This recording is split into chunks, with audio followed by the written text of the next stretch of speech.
En este breve video vamos a analizar, aunque sea parcialmente, un documento publicado por el Consejo Pontificio para la Promoción de la Unidad de los Cristianos. Este es un documento ecuménico. Como todo el mundo sabe, ecuménico quiere decir universal. Es la búsqueda de la unión tanto doctrinal como moral, como intelectual, de todas las iglesias, tanto católicas como cristianas. Para entender un poco este tema debemos ponerlo en contexto. Los cristianos son la mayoría de las iglesias que no comulgan con todas las doctrinas, con Roma y con las iglesias dependientes de la parte occidental de Europa, que se llaman católicas. Así que el diálogo ecuménico cristiano se realiza generalmente entre bloques de opinión de las iglesias orientales con las iglesias occidentales. Este ha sido un proceso muy antiguo, muy complicado, lleno de sangre y lleno de tinta y lleno de muchísimos errores. Sin embargo, en el siglo XX sobre todo, y últimamente en el siglo XXI, se han producido documentos que tienden a lograr, aunque sea parcialmente, la unificación doctrinal de los católicos y de los cristianos. Como se sabe, hay más de 1.200 sectas diferentes de cristianos, pero ya están siendo agrupadas en foros, en concilios y en consejos que han dialogado, como dijimos, en el último siglo. Afortunadamente, la buena noticia a este respecto, ya que el ecumenismo puede utilizarse y analizarse de muchas formas diferentes, se fue publicado en el año junio del 2020 un documento que se llama El Obispo y la Unidad de los Cristianos, o sea, un vademecum ecuménico, donde dice que son los obispos los responsables de manejar a nivel de todos los feligreses toda la información correspondiente a la unidad de los cristianos. Es un documento muy serio y trata de ser una respuesta, si no definitiva, casi definitiva, a los intentos por lograr una unión de los cristianos y de los católicos. Habla de la promoción del ecumenismo dentro de la Iglesia Católica, de cómo hay que renovar las estructuras ecuménicas a nivel local y regional. Habla de la dimensión ecuménica de la formación de los laicos, de los seminaristas, de los clérigos, de los laicos, y el uso de los medios de comunicación y las páginas web de las diócesis para publicar todos los resultados y todos los documentos que se publiquen con estos temas. En la parte 2 del documento, la Iglesia Católica en sus relaciones con los otros cristianos se enfoca el ecumenismo desde varias formas. Primero se habla de un ecumenismo espiritual, que es aquel que se logra mediante la oración conjunta de personas de diversas iglesias. Y se habla de un diálogo de la caridad, del diálogo de la verdad y el diálogo de la vida. O sea, se habla de que el verdadero ecumenismo o parte del verdadero ecumenismo es un trabajo social que propende a que todas las personas y todos los fieles traten de ayudar a los pobres y tengan una responsabilidad social en la promoción de la Iglesia. Y se habla de que el ecumenismo puede enfocarse en una forma pastoral, en ecumenismo práctico o ecumenismo cultural. Así que se han hecho muchísimas concesiones que no se habían hecho antes. Por ejemplo, se permite la administración de los sacramentos a personas que no están dentro de los credos católicos, apostólicos y romanos. También se permite compartir las iglesias a sacerdotes de diferentes credos religiosos y se anulan las excomuniones que que se han producido a lo largo de la historia, en las diferentes reformas que ha habido en este proceso de división de la Iglesia. Así que vemos pues que este documento hace muchas recomendaciones prácticas que vamos a citar en este momento. Una de ellas es la de familiarizarse con el directorio ecuménico y emplearlo. Otra es nombrar un delegado diocesano para el ecumenismo. Establecer una comisión ecuménica diocesana. Así que el directorio ecuménico propone que cada diócesis tenga una comisión encargada de fomentar las dimensiones ecuménicas y promover el nombramiento de encargados de la animación y la coordinación ecuménica a nivel parroquial. Se quiere pues hacer esto un proceso democrático donde participe toda la feligresía.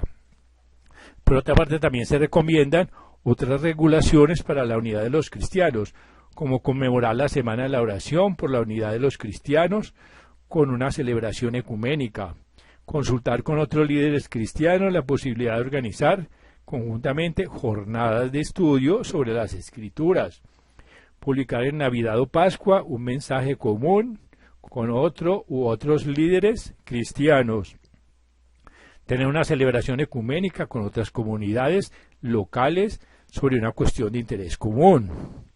Además, se proponen animar a los sacerdotes o agentes de pastoral a que oren regularmente con otros ministros y responsables cristianos. También conocer la labor ecuménica de las comunidades de vida consagrada y apoyarla. Y pedir a la Comisión Diocesana que trabaje con otras comunidades cristianas para discernir dónde podría ser necesaria una purificación de la memoria y sugerir pasos concretos que puedan facilitarla.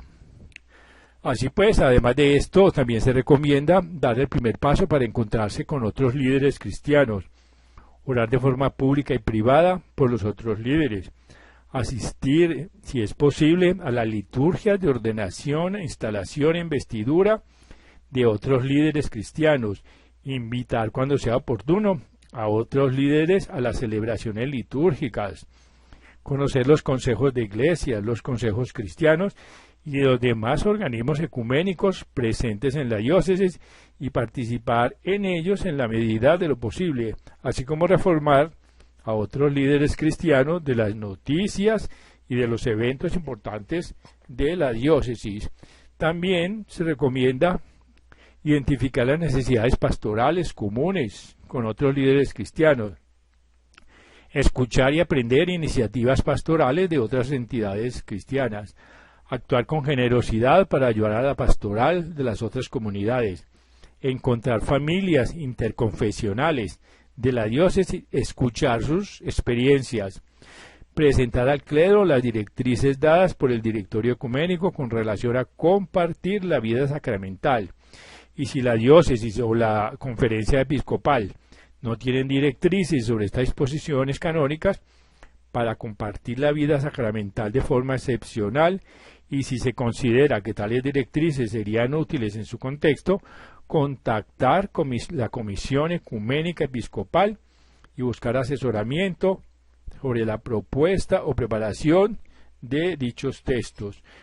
Así pues, que este es un ecumenismo ya muy práctico que quiere aterrizar en el siglo XXI las ideas. También habla de una parte muy importante que es el ecumenismo cultural. El directorio ecuménico también anima a que se realicen proyectos conjuntos de carácter académico, científico o artístico y proporciona criterios para su discernimiento. Así que la experiencia de muchas diócesis católicas demuestra que los conciertos ecuménicos, festivales de arte sacro, exposiciones y simposios serían muy importantes para divulgar en la feligresía la idea de la unidad.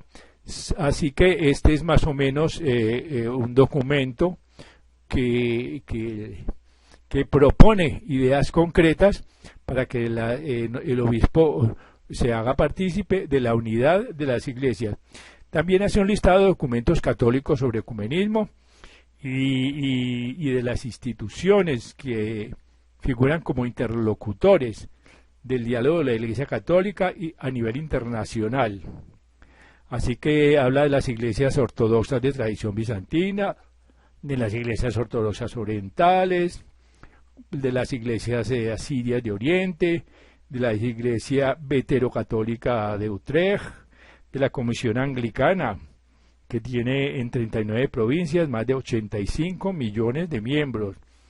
Habla de acuerdos que se han llegado con la Federación Luterana Mundial, que está en 99 países y suma más de 75 millones de fieles.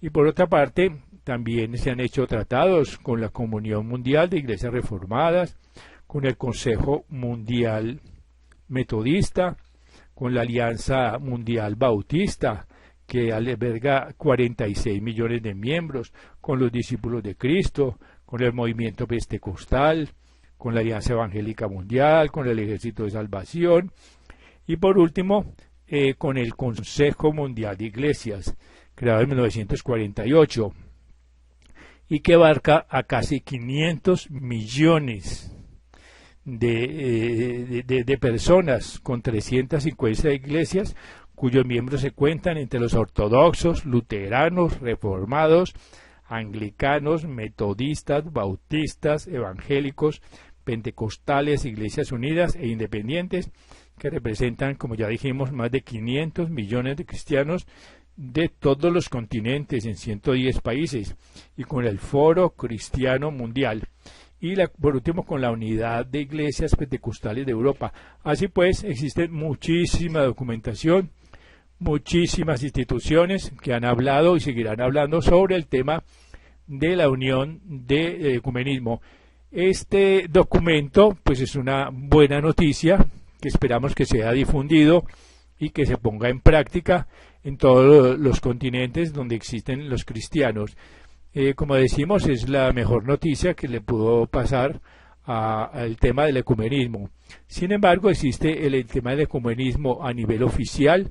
No es el único tema ecuménico que está en boga en estos momentos. Como todos sabemos, en el mundo hubo una revolución del Internet, hubo una revolución en las comunicaciones, hubo una revolución global, ecuménica, de las religiones, en el sentido que hoy en día cualquier persona puede hacer los estudios que quiera en cuestión de religiones comparadas. Así que esta unidad que ya han logrado más o menos los católicos y los cristianos ya la prepara a la Iglesia cristiana para intercambiar opiniones con otras religiones. Por ejemplo, con el judaísmo, con el islamismo y ¿por qué no?, con las religiones orientales, que son el budismo, el hinduismo, etcétera, etcétera.